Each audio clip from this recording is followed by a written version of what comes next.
FM 102.4 मेगाहर्ट्झवर हे आहे आकाशवाणीचं अकोला केंद्र.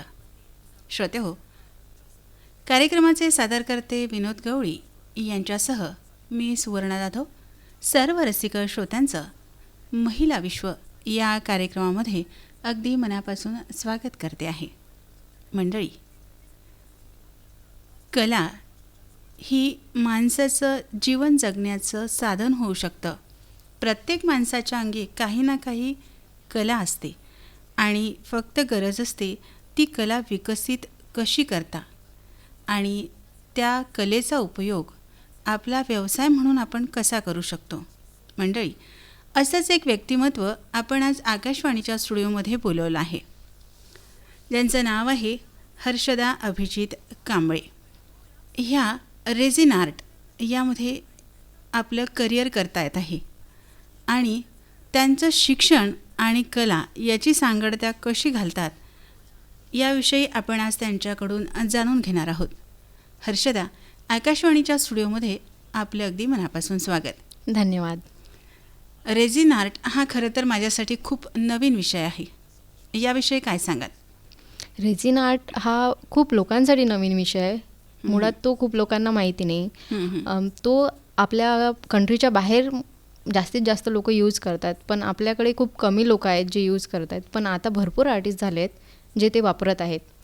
तर रेझिन आर्ट हे अशी कला आहे की ज्यामध्ये आपण आपल्या आठवणी ह्या जपून ठेवू शकतो, ज्यामध्ये आपल्या आठवणी आपण प्रिझर्व करू शकतो. जसं आपल्याला मिळालेलं पहिलं रोज, त्यानंतर आपल्या बाळाचे कापलेले पहिले केस, पहिला पडलेला दात, त्यानंतर जे आपले आई वडील असतात जे गेले तर त्यांच्या घड्याळ, त्यांच्या जे वस्तू आपल्याकडे राहिलेल्या असतात, जसं त्यांच्या पॉकेटमध्ये असलेली शेवटची नोट, त्या आपण त्यामध्ये प्रिझर्व करू शकतो त्यांच्या फोटोसहित, आणि त्या लॉंग लास्टिंग राहतात. तर रेझिन आर्ट ही कला खरं तर त्याची उगम कुठून आहे? उगम त्याचा असं सांगता नाही येणार. खूप ऐतिहासिक गोष्ट आहे ती. रेझिन पहिले झाडांपासून निघायचं आणि ते याच्यासाठी यूज व्हायचं जहाजमध्ये वगैरे हे करायला. बट त्यानंतर इंडस्ट्रियल यूजमध्ये त्याचा खूप वापर झाला आहे. नंतर त्यानंतर आर्टिस्टने असं फाइंड केलं की आपण हे आर्ट म्हणून यूज करू शकतो, कारण रेझिनचं जे आहे ते एक लिक्विड फॉर्ममध्ये असतं आणि आपण त्याला ज्या शेपमध्ये टाकू त्या शेपमध्ये ते क्युअर होतं, म्हणजे जसंच्या तसं होऊन जातं. तर त्यामुळे त्याची जे प्रॉपर्टीज आर्टिस्टला चांगल्या वाटल्या, त्यामुळे आर्टिस्टने ते आर्टसाठी यूज केलं आणि आता आर्ट खूप मोठं झालं आहे तो. अच्छा, तर तुमच्या म्हणण्यानुसार रेझिन ही एक केमिकल आहे. हो. आणि त्याचा उपयोग तुम्ही कलेसाठी करता आहात. तर आठवणीची साठवणूक असं आपण त्याला म्हणूयात.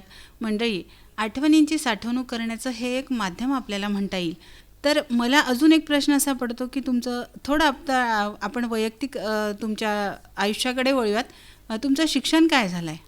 माझं इंजिनिअरिंग झालं आहे इलेक्ट्रॉनिक्स आणि टेलिकम्युनिकेशनमध्ये. अच्छा, पण आता इलेक्ट्रॉनिक टेलिकम्युनिकेशन आणि रेझिन आर्ट हा तुमचा प्रवास कसा राहिला? हां, तर याचा प्रवास असा आहे की मला लहानपणापासून आवड होती की मी वस्तू बनवेन, म्हणजे हाताने वस्तू बनवायची आवड आहे मला लहानपणापासून.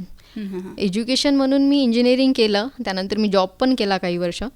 पण मला माझी जी आवड आहे तेच मला पॅशनलाच बिझनेस बनवायचं होतं, त्यामुळे मी याकडे वळली, रेझिन आर्टकडे, म्हणजे आर्टकडे. मला लहानपणापासून सवय होती की मी जर कोणाचा बर्थडे असेल तर मी त्यांना ग्रीटिंग बनवून द्यायची. विकत आणून दिलेल्या ग्रीटिंगपेक्षा मी माझ्या हाताने बनवलेलं, त्यामध्ये माझी मेहनत, लागलेलं सामान किंवा त्या छोट्या छोट्या गोष्टी जे राहत होत्या की थोडं कस्टमाइज करून त्यांचं नाव वगैरे त्यामध्ये टाकून, त्यामध्ये मला आवड होत होती की लोक पण त्यामध्ये खुश होतील, की समोरचं पण बघून अरे हाताने बनवलेलं आहे, माझ्यासाठी मेहनत घेतली आहे, म्हणजे एक टच त्यामध्ये एक फील झाला पाहिजे समोरच्यालाही, आणि मलाही त्यामध्ये खूप आनंद मिळत होता की मी माझ्या हाताने बनवलेल्या वस्तू मी कोणाला तरी गिफ्ट करते. तर आता या क्षेत्रामध्ये आपण करिअर करता आहात, तर आपलं काही इन्स्टिट्यूट आहे का? नाही, इन्स्टिट्यूट तर नाही आहे. माझं सध्याच एक इंस्टाग्राम पेज आहे स्पर्श क्रिएशन म्हणून, त्यावर मी सध्याच पोस्ट करते आणि मला ऑर्डर पण तिकडूनच मिळत आहेत. म्हणजे ऑनलाईन काम सध्या तुम्ही करता आहात? हां, सोशल मीडिया थ्रूच चाललंय सध्या तरी. काही दिवसानंतर मी माझी वेबसाईट लॉन्च करणार आहे, ज्यावर तुम्हाला डायरेक्ट जाऊन प्रोडक्ट कस्टमाइज पण करता येणार, बाय पण करता येणार. पण सध्या तरी सोशल मीडियाचं आहे. स्पर्श क्रिएशन म्हणून माझं अकाउंट आहे इंस्टाग्रामला, त्यावर तुम्ही फॉलो करू शकता आणि एक मेसेज जरी केला तरी मग मी लगेच रिप्लाय करून तुम्हाला प्राइजेस आणि हे सगळं सांगून देईल अच्छा. की कोणत्या प्रकारचे प्रोडक्ट्स मी देऊ शकते तुम्हाला, कशा प्रकारचं राहतं रेझिन आर्ट. रेझिन आर्ट हे केमिकलचं काम कसं केलं जातं, म्हणजे या प्रोसेस कशी केली जाते कोणत्याही वस्तूवर? हां, ही प्रोसेस खूप इम्पॉर्टंट आहे हम्म, हम्म. आणि खूप पेशन्सचं काम आहे. त्याला क्युअर व्हायला भरपूर टाईम लागतो हम्म, हम्म. आणि सगळ्यात मेन म्हणजे हेल्थ इश्यू पण भरपूर होतात, त्यामुळे त्याचे सेफ्टी प्रिकॉशन खूप जास्त घ्यावं लागतात.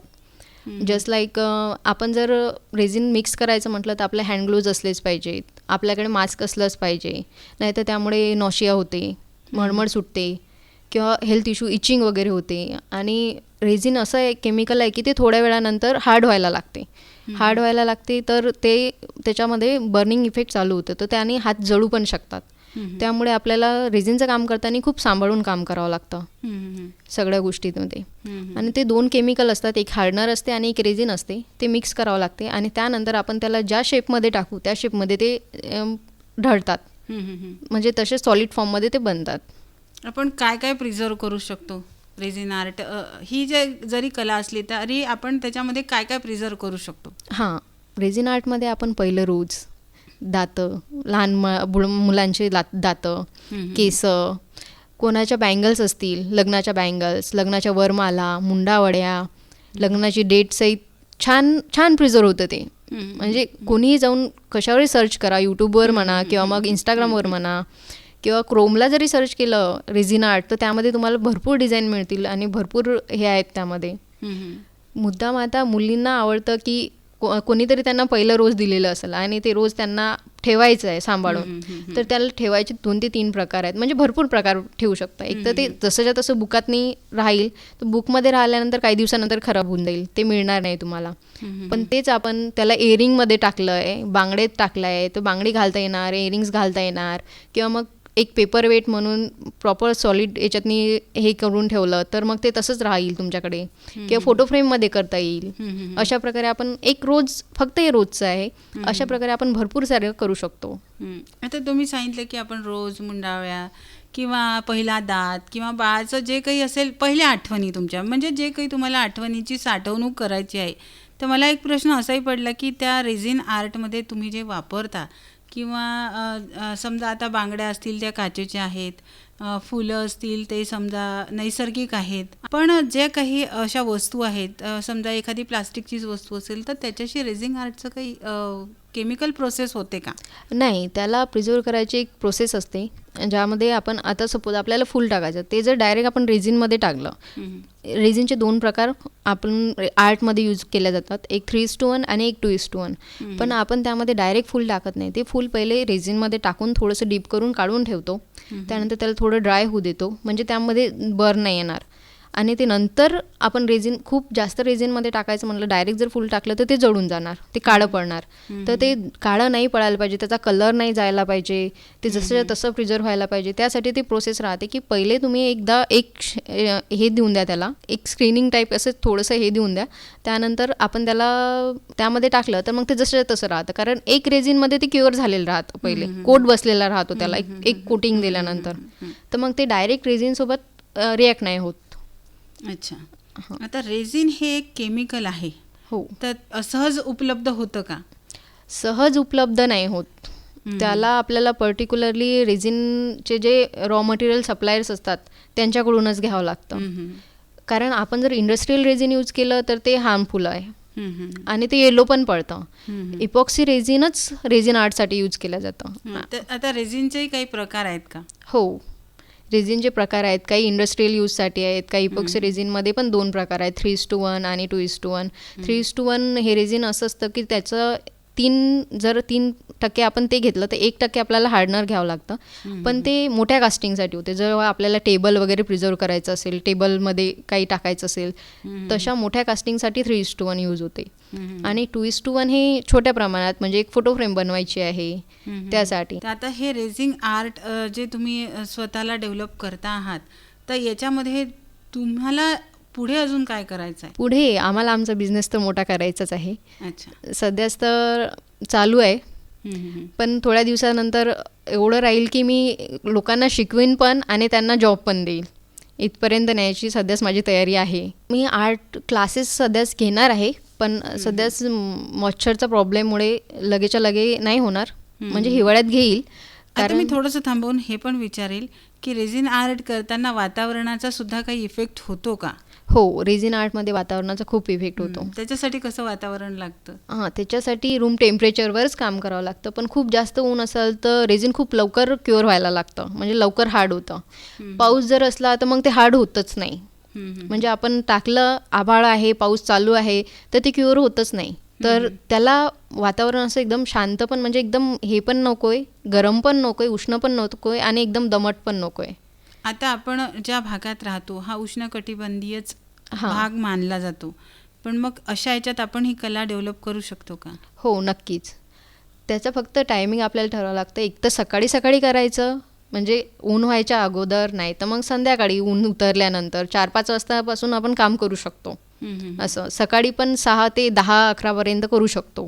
12 वाजतापासून ऊन होतं तर ते रेझिन लगेच क्युअर व्हायला लागतं. तुमच्या बोलण्यातनं अजून एक प्रश्न मला असा विचारावासा वाटतो की रेझिन हे हार्मफुल आहे, तर मग आपल्याकडे हे काम करत असताना किंवा ते केमिकल आहे म्हणून ते उपलब्ध होतं का आणि त्याच्यावर काही बंदी आहे का? नाही, बंदी तर नाही आहे त्यावर, पण उपलब्ध होतं, पण वेबसाईटवरून वगैरेच घ्यावं लागतं. वापर करू शकता. बोलताना अजून तुम्ही एक असंही म्हटलं की स्पर्श क्रिएशन म्हणून तुमचं एक क्लास आहे, तर त्याला स्पर्श हा नाव कसं काय सुचलं? त्याचं नाव सुचायचं असं आहे की स्पर्श म्हणजे एक टच होते. टच, मी प्रत्येक वस्तूला माझ्या हाताने एक टच देऊन, तुम्ही जे बनवलेल्या वस्तू आहेत, जे तुमच्या टचेबल राहील, तुमच्या हार्टच्या ज्या जवळच्या वस्तू आहेत, त्या वस्तूला एक टच द्यायचं काम मी करत आहे माझ्या आर्ट थ्रू.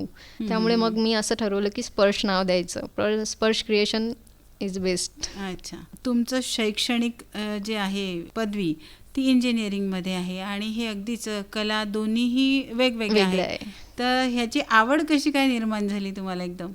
मला आवड माझ्या वहिनीचं एक रोज होतं, म्हणजे माझ्या भावाने माझ्या वहिनीला दिलेलं, आणि ते त्या घरी घेऊन आल्या आणि म्हणे आता याचं करू काय मी. मग म्हटलं की मी व्हिडिओज बघितले, आपण एकदा ट्राय करू रेझिन आर्ट. तर मी एकदा ट्राय केलं ते आणि मला एवढं आवडलं की मी म्हटलं नाही, आता यामध्येच मला समोर जायचं आहे. ते छान प्रकारे एक प्रिझर्व झालं आणि पहिल्याच आर्टमध्ये मला असं छोट्या छोट्या गोष्टी शिकायला मिळालं, यश मिळालं.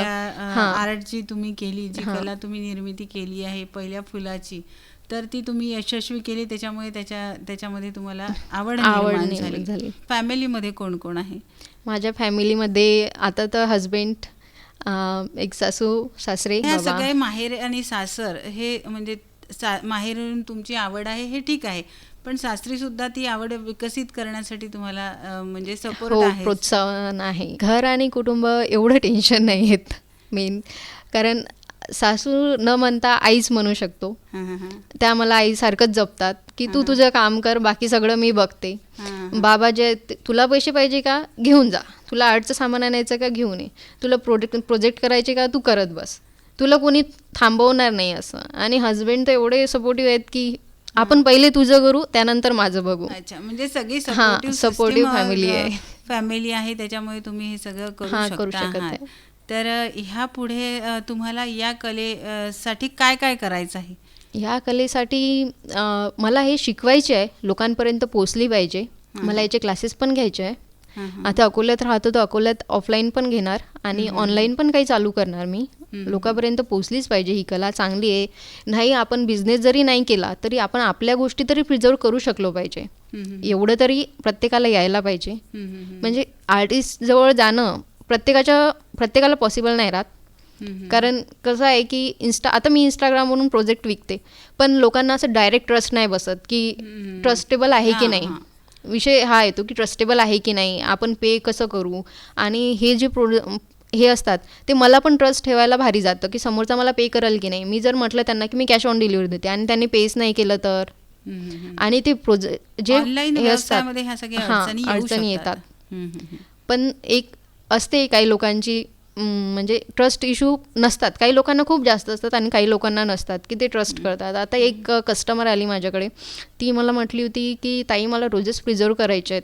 त्यांच्याकडे 11 रोजेस आहेत आणि मग त्यांना मी प्राइजेस वगैरे सांगितल्यात माझ्या, त्यांना 2-3 डिझाईन सांगितल्या, तर त्यांनी एक डिझाईन फायनल केली आणि त्या लगेच तयार झाल्या की नाही मला हेच करायचंच म्हणजे करायचंच. आणि एवढं म्हणजे लोक आपल्यावर ट्रस्ट करतायत, तर त्यांचा ट्रस्ट न तुटू देणं हे पण एक विश्वासाचा आणि विश्वास हा कोणत्याही व्यवसायाचा पाया. व्यवसाय जर तुम्हाला डेव्हलप करायचा असेल तर तुम्ही लोकांचा विश्वास संपादन करणं फार गरजेचं असतं. मला अजून एक प्रश्न तुम्हाला असं विचारायचं वाटतं की या रेझिन आर्टमध्ये तुम्ही स्वतःच असं काय प्रिझर्व करून ठेवलेलं आहे आठवणी? मी माझ्यासाठी आता माझी वरमाला प्रिझर्व करते. आणि माझी वरमाला मी थोड्या युनिक वेने करते. म्हणजे मी एक टी टेबलमध्ये ती करते. टी टेबल मला लग्नातच गिफ्ट मिळालेला आहे. अच्छा. आणि तो खूप छान आहे, स्ट्रॉंग आहे. आणि मी असं ठरवलं की माझी वरमाला मी फ्रेममध्ये न करता मी टेबलमध्येच करणार, म्हणजे ते येणार जाणाऱ्याला दिसणार पण, आणि ते एक थोडं युनिक प्रोडक्ट बनल टेबलमध्ये. अजून एक मला असं वाटतं की हे जे आहे रेझिन आर्ट, तर आपण साठवून तर काही ठेवतो, पण आता साठवणीच्या ह्या वस्तू किती वर्ष चांगल्या राहू शकतात? हां, तर ह्या 20 ते 30 वर्ष तरी राहतात. आणि पण जर आउटडोअर जर असल्या तर मग 10 ते 15 वर्ष. पण जर घरात जर व्यवस्थित असेल त्याच्यावर सांभाळून व्यवस्थित, म्हणजे व्यवस्थित घरात जर आपण लावून ठेवलं as a piece, art piece म्हणून आपण घरात डेकोरेटिव्ह आयटम्स लावतो तसं, तर त्यामध्ये आपण हे करू शकतो. म्हणजे त्यामध्ये भरपूर वर्ष चालू शकतात त्या, की आपण आपल्या लेकरांना सुद्धा दाखवू शकतो. म्हणजे आता आम्ही यंग आहोत, आत्ताच लग्न झालं आहे माझं, तर या प्रकारे मी माझ्या लेकरांना पण दाखवू शकते. माझ्या लेकरां जेव्हा मोठे होतील तेव्हा ते हे सांगू शकतात की नाही, हे माझ्या आईवडिलांची वरमाला आहे. पहा श्रोते हो, आपण आपल्या आठवणी आतापर्यंत विज्ञानाच्या युगामध्ये आपण पाहतो आहोत की आपण आपल्या आठवणी आहेत त्या फक्त मनात साठवून ठेवत होतो, पण आपण आपल्या पुढच्या पिढीला सुद्धा ह्या सगळ्या आठवणी सांगू शकतो, जपू शकतो. आणि त्याचं एक चांगलं माध्यम म्हणजे रेझिन आर्ट, ज्या की ही आर्ट जरी सध्या विकसित झालेली असली तरीसुद्धा त्या माध्यमातून आपण आपल्या स्वतःच्या, आपल्या पुढच्या पिढीच्या ज्या काही आठवणी असतात त्या साठवून ठेवू शकतो. आणि आठवणींच्या साठवणुकीसाठी ही जी कला हर्षदानी जपलेली आहे, नक्कीच आपल्यालासुद्धा तिची आवड कळली पाहिजे. तुला आवड कशाची आहे? मला आर्टचीच आवड आहे. सर्वसाधारण आर्ट करायला किती वेळ लागू शकतो? आर्टमध्ये वेळ भरपूर द्यावा लागतो. रेझिन आर्टमध्ये तर खूप जास्त वेळ द्यावा लागतो. त्यामध्ये पेशन्स खूप पाहिजेत, कारण एक आर्ट बनायला कमीत कमी 3 दिवस लागणार. आपल्याला त्यामध्ये लेअरिंग करावं लागतं. एकाच वेळेस एक आर्ट बनत नाही. त्यामुळे ज्यांना रेझिन आर्ट करायचं आहे त्यांनी पण पेशन्स ठेवले पाहिजे. आणि ज्यांना करून घ्यायचं आहे, की सपोज तुम्ही जर मला एक ऑर्डर दिली आणि तुम्ही जर म्हटलं की मी आज तुला फुलं दिले आणि उद्याच्या उद्याच तू मला रिटर्न कर, तर ते तसं होणार नाही. ज्यावेळेस म्हणजे त्याला ॲटलिस्ट 3 ते 4 दिवस लागतात. आणि त्यामध्ये आपल्याला वातावरण पण बघावं लागतं, की वातावरण जर खराब असेल तर त्यामध्ये रेझिन मिक्स नाही करू शकत, म्हणजे रेझिन नाही टाकू शकत. असे हे आहेत, तर त्यामुळे 7 दिवसाचा टायमिंग तर मॅक्स लागतेच, म्हणजे 7 दिवस पकडून झाला. बरं, आपण जी वस्तू प्रिझर्व करतो आहोत तिचा रंग, तिचा शेप काही बदलतो का, की ते ॲज इट इज तसंच राहतं तितके वर्ष? ॲज इट इज जसंच्या तसंच राहतं. जसं ते रेझिनमध्ये जाईल, जसं तुम्ही मला फुल द्याल ते तसंच्या तसंच तुम्हाला प्रिझर्व करून मिळू शकतं. हां. बरं, मला अजून एक आता शेवटचा जाता जाता प्रश्न असा विचारायचा आहे की आवड अजून कशाची आहे? तर तू कधी रेडिओ ऐकते का? हो, मी ऐकते रेडिओ. मला आवडते रेडिओ.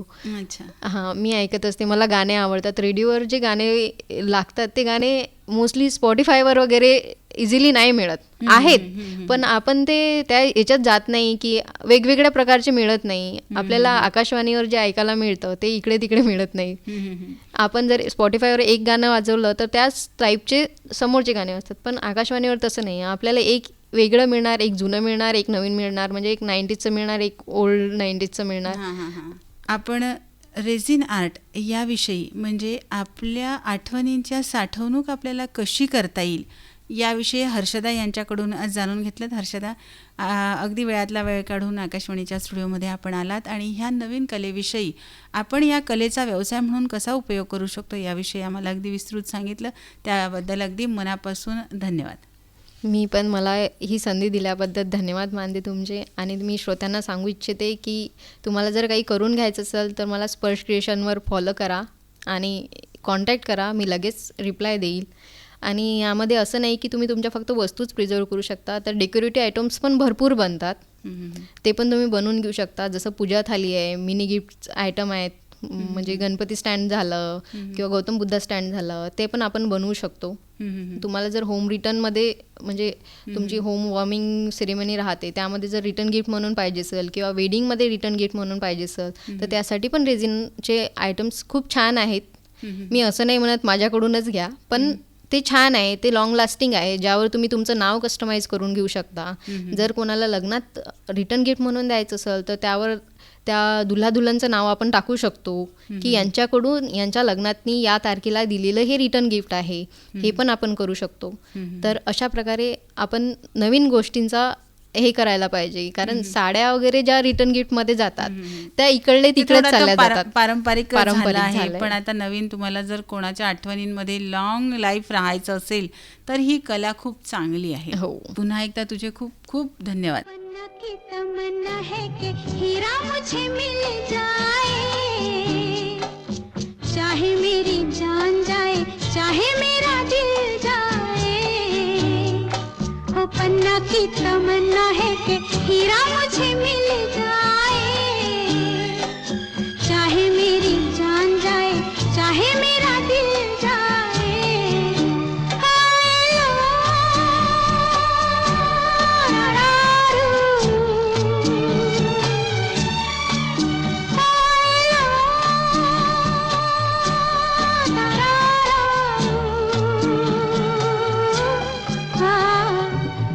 की तमन्ना है कि हीरा मुझे मिल जाए, चाहे मेरी जान जाए, चाहे मेरा दिल जाए.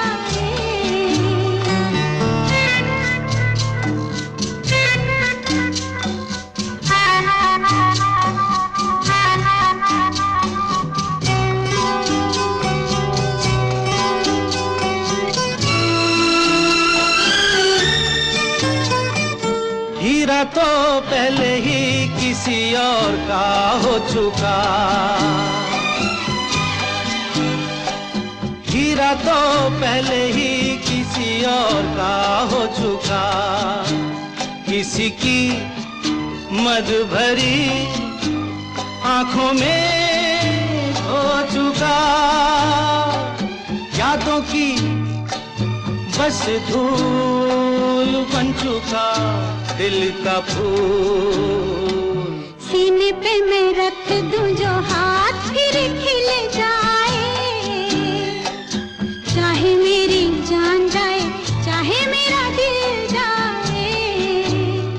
हो पन्ना की तमन्ना है कि हीरा मुझे मिल जाए, चाहे मेरी जान जाए, चाहे मेरा दिल जाए.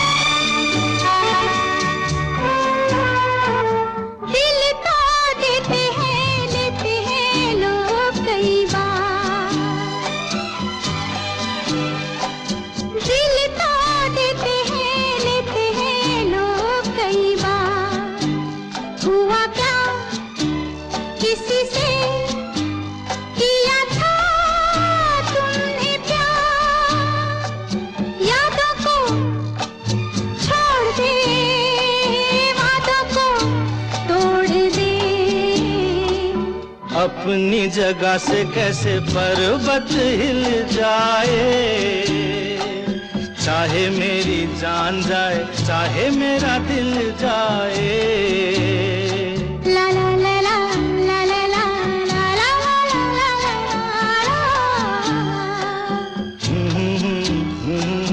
ला ला ला ला ला ला ला.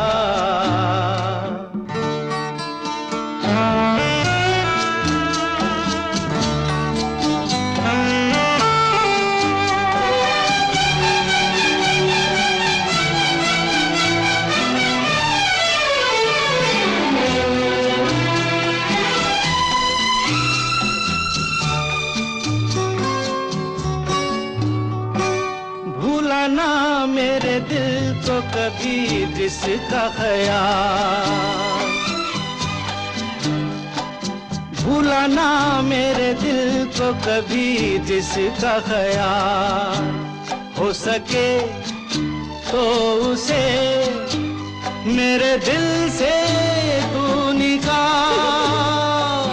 ना करूं मैं ये काम तो नहीं मेरा नाम, ना करूं मैं ये काम तो नहीं मेरा नाम। बातों से ये जख्म में जिगर कैसे सिल जाए, चाहे मेरी जान जाए चाहे मेरा दिल जाए। ओ पन्ना की तमन्ना है कि हीरा मुझे मिल जाए, चाहे मेरी जान जाए चाहे मेरा दिल जाए। ओ इलो तारारारू, ओ इलो तारारारू, ला ला ला ला ला हीरा हीरा ला ला ला ला ला। ला ला ला ला ला ला ला ला ला ला ला ला ला। La la la la la la la la la la.